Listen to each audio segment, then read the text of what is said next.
Hey everyone, and welcome to The Explainer. I am absolutely pumped to have you with me today because, well, we are unpacking a truly wild, breaking situation. We're talking about a massive global artery for trade, the Strait of Hormuz, literally freezing overnight. Just complete silence. We're going to use the latest data and reports coming out of the region to piece together exactly what went down, who the key players are, and what this unprecedented standstill actually means for all of us. Okay, let's dive into this. Here is our roadmap for today. First, we'll look at the 24 hours of silence. Second, the ships caught behind. Third, how US-Iran tensions exploded. Fourth, the UN pushback. And finally, the global oil threat. All right, Section 1, 24 hours of silence, the standstill. 24. That is the number of hours that maritime traffic in the Strait of Hormuz came to an absolute grinding halt. Following Thursday night, when reports indicated back-to-back missile and drone attacks in the crossfire between the US and Iran, the strait essentially just shut down. A full day. And in the fast-paced world of global shipping, 24 hours? That's literally an eternity. Now, it's not like there was a giant physical barricade out there. It was more like an invisible wall of extreme risk. According to the reports, the sheer danger of this US-Iran crossfire meant that absolutely no vessel, it didn't matter what flag it was flying or what cargo it was carrying, nobody was willing to brave the crossing. It escalated so fast that captains and shipping companies basically took one look and collectively decided, nope, it's just way too hazardous. Now, what's really interesting here is the number 130.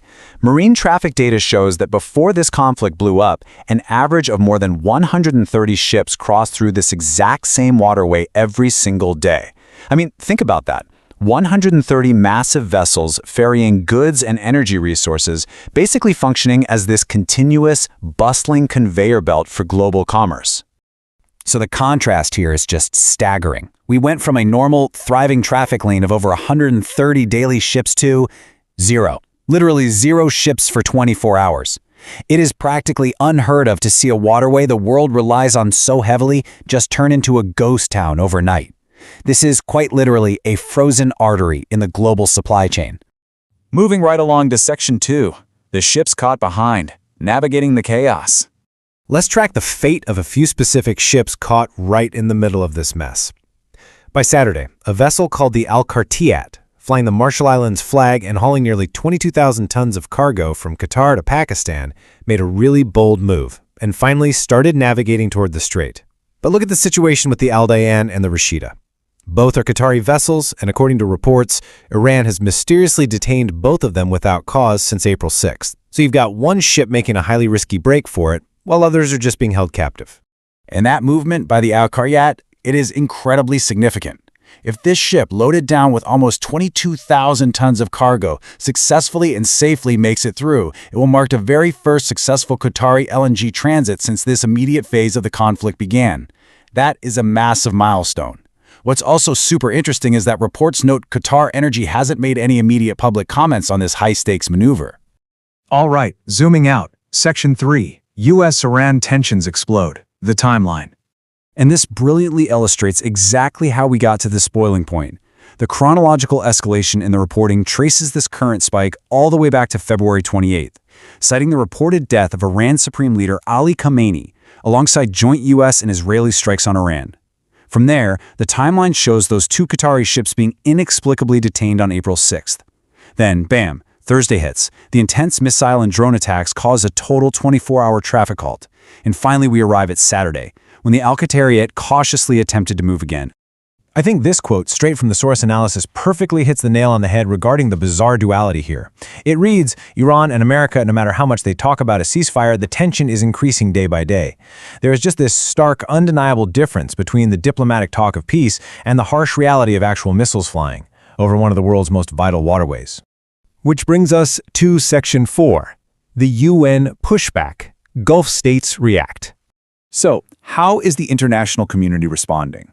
Well, a really powerful coalition is mobilizing right now.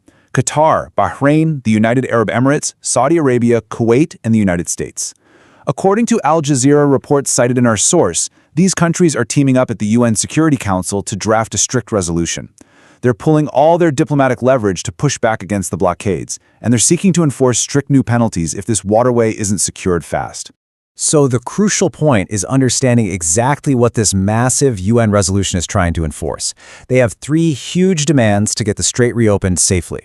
Number one, an immediate halt to all attacks on commercial ships. Number two, an end to what they are calling illegal toll collections. And number three, which is honestly pretty terrifying, they are demanding information on all sea mines laid in the maritime route. They want full transparency so navigation can actually be safe again. Now, I want to pause the narrative for just a second and ask you a question. With all these massive global players stepping in, why does one single strait matter so much to the rest of the world? Why is the UN Security Council dropping everything to deal with this? Let's move to Section 5 and see how this builds. The global oil threat, impact on you. Well, here's your answer. 20%. This single, narrow bottleneck of water handles roughly 20% of the entire world's oil imports. Just think about that. 1/5 of the global oil supply literally has to pass through the Strait of Hormuz. When traffic stops here, the entire planet feels the squeeze, almost immediately.